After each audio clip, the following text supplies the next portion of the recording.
Story RH, le podcast RH qui ne vous raconte pas d'histoire. Bienvenue à toutes, bienvenue à tous. No, I'm not a writer. Okay. Dans cet épisode, nous allons vous parler de digital et d'expérience collaborateur. Le décalage entre ce à quoi les collaborateurs sont habitués dans leur vie quotidienne en termes de qualité d'expérience utilisateur et ce à quoi ils ont accès en termes d'outils que la DRH met à leur disposition ne cesse de croître. Si le digital est sans aucun doute une des causes de l'évolution du niveau d'exigence des collaborateurs, il est peut-être aussi une des réponses pour la fonction RH. Comment la fonction RH peut-elle utiliser le digital pour répondre aux attentes de ses clients ? C'est quoi l'histoire ?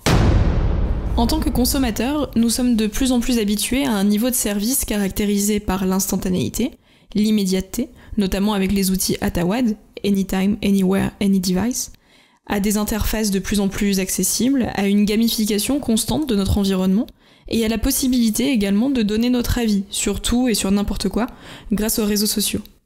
Et on s'attend assez naturellement à ce que, en entreprise, en tant que collaborateur cette fois, on puisse avoir la même qualité d'expérience. Et ici on parle donc d'expérience collaborateur. Alors là, la fonction RH a un rôle à jouer. Il en va d'ailleurs même de sa légitimité en tant que fournisseur de services à l'ensemble des collaborateurs. Elle doit s'assurer évidemment non seulement que le service soit délivré, mais aussi avec un niveau satisfaisant pour le client final. En effet, il est inconcevable que la fonction RH fasse l'économie de cette expérience utilisateur sur l'autel d'une production technico-administrative. La satisfaction de ses clients commence par les outils qu'elle met à leur disposition. Oui, tu as raison, et ces outils doivent être en cohérence avec les valeurs de l'entreprise, ce qu'elle souhaite porter comme image et comme message, et aussi, bien sûr, avec le niveau d'exigence minimale qu'attendent les salariés. Et concrètement, ça passe par la qualité des interfaces, mais aussi par des applicatifs auxquels on accède par des moyens conformes aux usages de la vie de tous les jours, comme par exemple déposer ses congés avec un smartphone, avoir accès au réseau en dehors des murs de l'entreprise, etc. Oui, et c'est aussi la capacité de la fonction RH à entrer en contact avec ses clients, parce que ces derniers considèrent désormais qu'il est normal, naturel, de donner son avis, comme tu le disais d'ailleurs tout à l'heure, son avis sur tout et sur n'importe quoi, avec des likes, des commentaires, etc.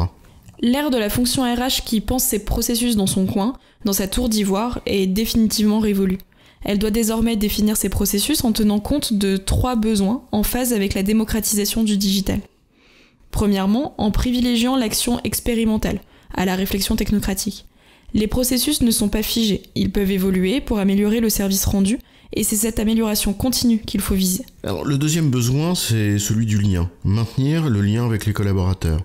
Et ça passe par des actions de communication, bien évidemment, par exemple pour les informer en permanence et de manière proactive de ce que la direction des ressources humaines fait, de ses actions et de l'avancement. Mais ça passe aussi, et c'est le 3e besoin, par le fait de donner la parole aux collaborateurs et aux collaboratrices, de les laisser s'exprimer, partager leur avis, donner leur opinion.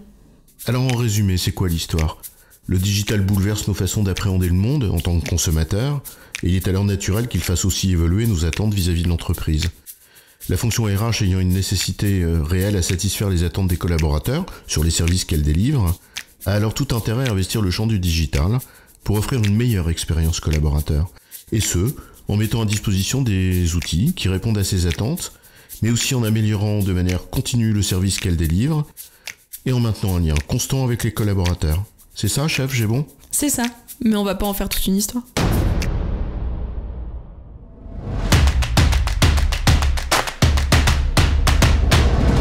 Story RH, le podcast RH qui ne vous raconte pas d'histoire. Retrouvez tous les épisodes sur storyrh.fr.